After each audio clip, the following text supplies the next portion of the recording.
Because you have seen, you have believed, but this is not what I require of thee.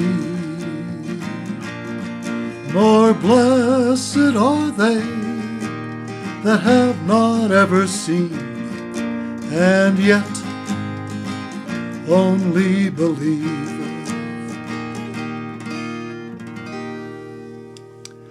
You know, we trust God enough to really know His love for us. It opens up everything else in the gospel to us. We cover this in the following 8 sessions after we finish the love of God. Now, if we don't know His love, then we become skeptical about everything else too, beginning with having absolute assurance of our salvation, which is a second gospel coaching session.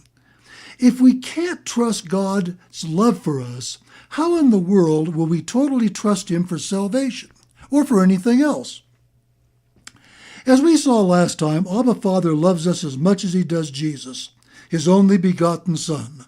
Now, we're all adopted, but Jesus is begotten, and still God loves us as much as He does Him. When we get hold of this, it changes our whole perception of who God is.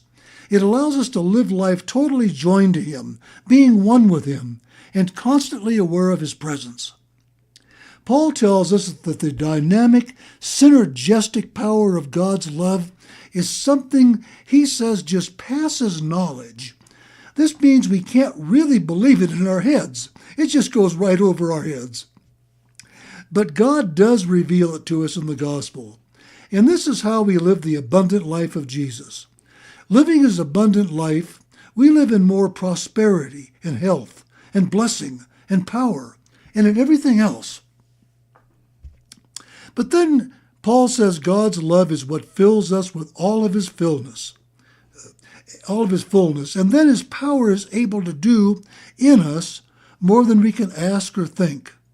This is why I keep emphasizing that knowing God's love deep inside of us gives us everything else His gospel offers, even total assurance of our salvation, which again we'll discuss next time.